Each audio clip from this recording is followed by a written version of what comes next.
Okay, so we're doing Derech Hashem, and now we're on Perek Rishon, the first Perek, which is about the Creator, chapter 1. So now, letter Aleph, which is 1, it says like this: Kol ish miYisrael, every Jew of Israel, tzarich sheyamin ve'yeda, has to believe and know sheyesh sham matzui rishon, that there exists a first being. That's how we translate it. Of course, it means much more than this. Kadmon v'nitzchi. Kadmon means first, and nitzchi means everlasting. And he is the one causing everything to come out in existence. Vehu ha'eloka baruchu. This is God. May he be blessed. This is all the first one. Now there's a lot said in here. First of all, we have to understand that it says a person has to believe, ya'amin, which is emunah, ve'yeda, and know, which is to have da'at, knowledge. So we have to believe in God and know that there's a God. Okay? Now, there's a difference. Actually, the book is going to go into what it means to know. So we'll just say a point or two on it. First of all, the mitzvah of knowing who God is. If you want to say a pasuk, one of the 613 laws that says to know God, and that's really called emunah, the mitzvah of emunah. It doesn't say, and you shall have emunah in the Torah like that. So which verse is the emunah verse? Who knows? You could yell it out. Shema, no. It's true you're going to have emunah with that, but that's not the one of the 613 that is the emunah one. Any other quick guesses? Oh, so I didn't say from where. So I'll tell you what it is now, and we'll get to analyze it. It is the no, that's not in the 613 commandments.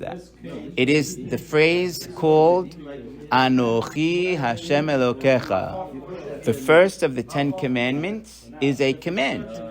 It doesn't sound like a command because it just says I am God, but that is the mitzvah to know that He is God. See, it's the first of the 613. Anochi Hashem Elokecha. This is called emunah. It can also be called da'at, because da'at, you have to know that that's true. You know, some people live and say, I know God is with me, because they see all the miracles that happen. They know He's with me. But the truth, we're always in a struggle of believing and knowing, because we don't know always for sure, or free will would be over. There's always that balance of believing and knowing. But the Derech Hashem is going to explain what it means to know later. But let's leave that for now. So every Jew has to have this emunah, which is that first commandment, you see? So very good. Now he's called Matzui Rishon. He's the first being. And he's Kadmon. He was first. Now what does it mean to be first? First doesn't mean first and then not second. It means like this. When you say first, it means we know everything has a cause to it. Everything has a cause. Something caused this book to be here, and whoever was that has a cause to him. And a cause. Can there be somebody that's causeless? The answer is yes, only God. God has no cause who made him. Now, we don't know how he works like that. That's how he is. But that's what it means, kadmon, like first. You see? And then it says nitzchi. He's forever. Netzach. Ad netzach nitzachim. Forever. Which means, when you talk about forever, what is that? What is the word that comes to mind? Eternal, right? But the word that comes to mind is time, because he'll be forever. So it means he's going to be riding through time. But the truth is, that's not what it means. It means he is not in time. That's what it means. You see? If he's going to be riding forever, there's no time. So where's he going?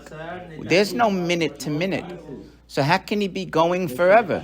The truth, we don't understand how that works. We don't know how it means to keep on going when there's no time. How can you go to the next moment? We don't understand, you see?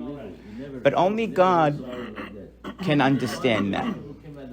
Now, it's a debate whether in Olam Haba if there'll be time or not. It's a debate. It could be there's still a time because we have to still exist from moment to moment.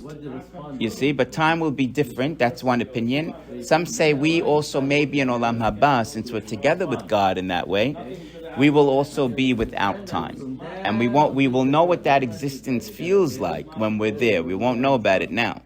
Because you can't imagine a life without time. You see? Now, when you say time, you have to know it also means the other fundamental elements that the world is made on. Let's just say two more. When you say time, usually you always have two other things that come with it. You want to guess one? Time and space. Exactly. Very good. Time, space, and it's like a three thing. They go together. Time, space, and matter. Okay? So matter, right. So it means Hashem is going to be the same for all these three. It doesn't apply to him. Which means space. God is not in space. Now we have three-dimensional space, which means we can go in three ways, right? You know, this way, that way, and up and down. Vertical, horizontal, and up and down. If you have a four-dimensional being, which we don't know how that would be, but an angel, let's say, could be that, because the higher worlds mean they can be in a higher dimension.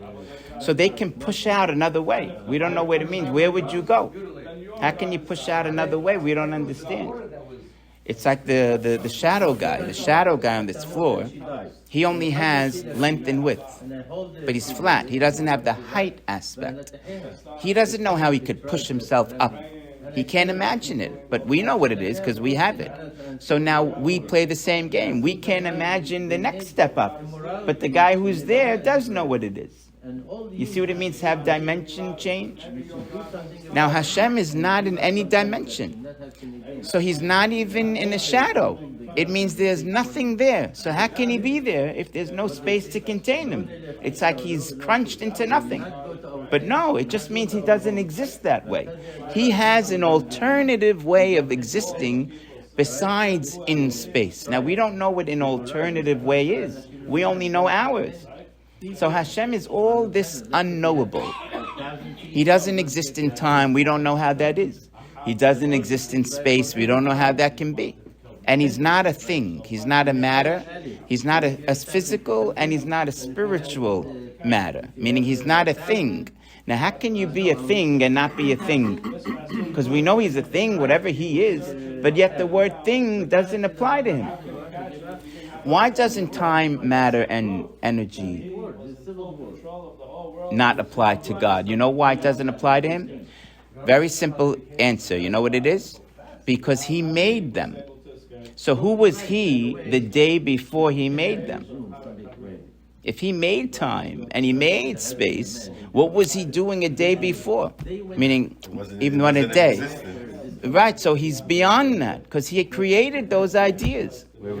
You see, so he's not a thing because he made the concept called a thing. So what was he a minute before he created it? We have no idea. We don't know what God is. We don't have to know. We are here to have a relationship with him. We don't have to know what he's made of. The truth, we will never know that. That's going to be already in the next paragraph. So let's leave that. But let's see. It says here, he's him. Shehimsi umamsi, everything in mitziut. He brings out everything in existence. Okay? Now, it's not that he brings everything out in existence. If I asked you, does God have existence? What would you say? No. So he does not have existence. He is existence. Very good, you said that. Meaning everyone has existence in them, like we mentioned once before. So he brings everything into existence because he is that thing called existence. That's why his name is Yud-Kei Vav-Kei, which comes from the word lihiyot, which is being. Being or existence. You see, Yud-Kei Vav-Kei is lihiyot. He is that thing that's in everything that makes it be. See, very simply said, but we don't understand what that is. But that's who God is, you see? So look how deep it is already. And of course, as the book moves on, we're going to see. Now, the first of the 13 principles we said is that Hashem is mamsi, right? He exists, or nimsa. But it's not just that he exists, it's that he is existence itself. He is that thing called existence, and that's why he's in everything, making it be. You see, everything has existence in it. Let's just say this before we sign off here. You take this bottle. This bottle has two things, like we mentioned. I'll just say it for the tape. It has an essence, what it is, and it has existence, that it is. It's what it is and that it is. So the part of that it is Hashem in it. That's the Hashem part, bringing it out.